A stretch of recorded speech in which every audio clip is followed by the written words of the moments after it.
So yeah, there was a can that was, and I'm sorry because apparently my spacebar stops recording. So this is going to be a two-part video. Okay, so welcome to part two.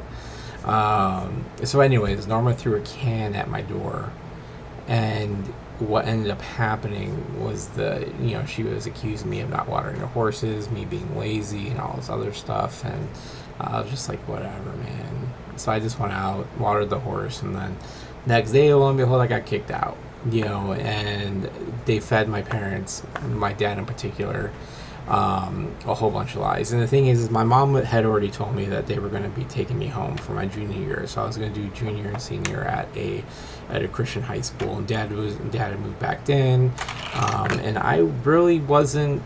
I didn't want to go home. I'm not. I didn't. Like, I had actually told him, I don't. I'm going, like, I don't want to go home. Like, I want to stay here. But I think my mom had already made up her mind. So essentially, I got kicked out because I was already getting moved out. And what they had told my parents affected my relationship with my father. And what I mean by that is basically they told my dad that I wasn't, I was,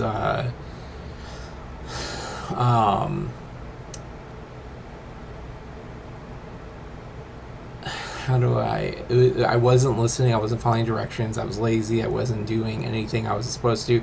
And mind you, I was heading up work projects, like I was a leader for the most part. Like, I had responsibilities. And it was such a broad, I'm like, wait, what?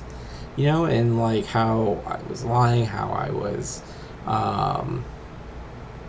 a bad influence on the other kids, and like everyone else is just like, what the hell? But so my dad took that as gospel, right? um, Despite being told by Robin, and my mom was like, nah, it's garbage. And what ended up happening, so that happened, you know and it really affected my relationship with my dad, because now I moved back into the house, and had my stuff. Started going to a Christian high school called Maranatha, which is an incredibly small school. Um, and I was heavy. My dad was always on me about my weight. Like, we got into it at one point over, you know, it was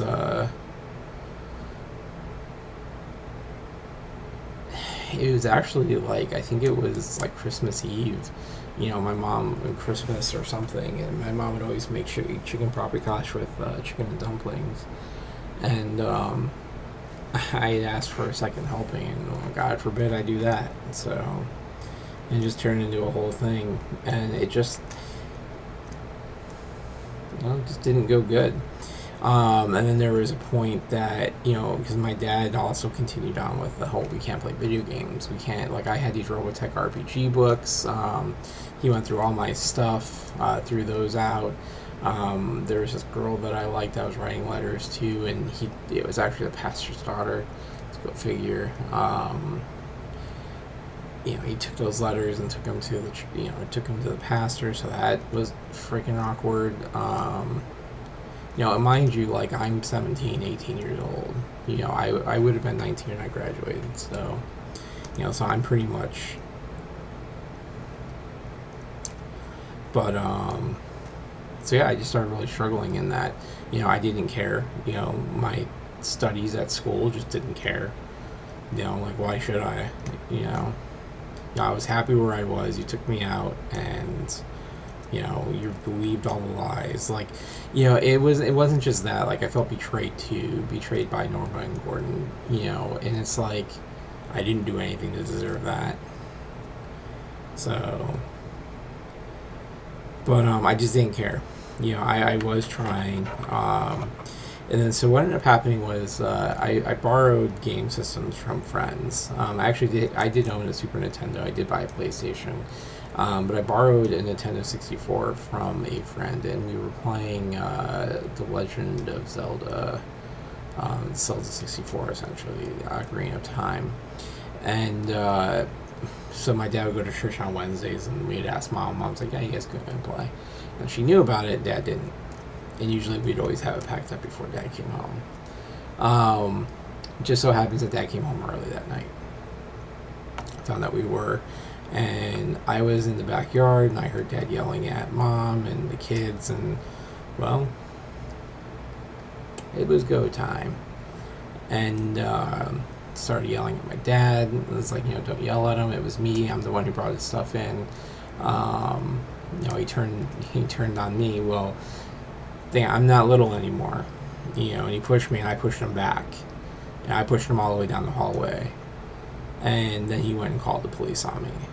And I ran, I got on a bike and just pedaled around the neighborhood for a while. They come home, the police are there, and he's like, well, since you're 18, we can technically charge you as an adult, and things like that.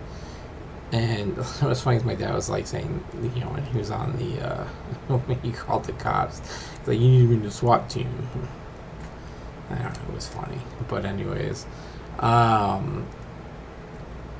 essentially, Dad moved out that day. He was living at the church for a little bit. Mom went to court, took us to court because Mom was trying to get a kind of like protective custody thing, or, well, basically like a restraining order. During this time, though, we were able to get on the computer, we were able to play some games without the threat of any of this. And my grades actually legitimately got better. So, went to court. Basically, the court believed my dad over us. And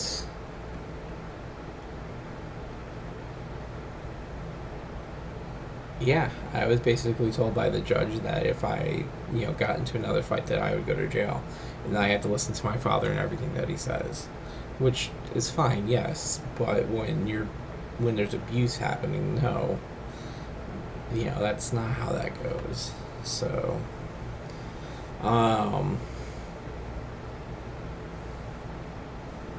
so we started counseling, I think, with with our pastor, which was Dad's best friend too. As a family, I don't really recall if it was family or it was just me. I mean, this really wasn't that long ago. I mean, I guess it was 20 years ago, but when it came down to it, like, essentially my dad was like, oh yeah, I'm kicking you out, so you're gonna have to go find your own place to live. And I'm like, this might seem like, I was happy where I was at. You guys brought me here, and Mom is just kind of, it can't do anything. She's kind of just stuck. So I did, and that's where we'll leave it for today. We'll pick up where where I go in between here, and then kind of start getting into the more recent stuff.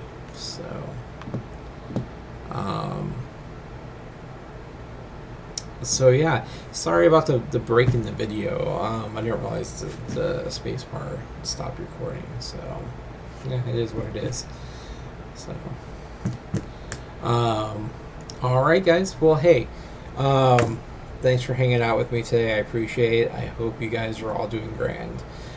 Just remember, if you're struggling, you're not alone. There's plenty of resources out there. You may not feel like you need to talk, that no one's going to understand, and I get it. I've been there. But the world's better with you in it. It really is. You will be missed. There will be somebody out there who will miss you. So, reach out, talk to somebody, get some help. So, all right. Well, hey guys, if you liked my, if you like this, like and subscribe. I enjoy talking. So some of this isn't easy necessarily for me. I am skipping over some things, but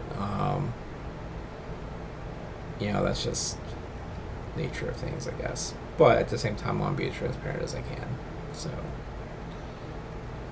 Alright, guys. Well, until tomorrow, may all your stories be glad ones. May your roads be smooth and short. I love you all. See you tomorrow. Bye.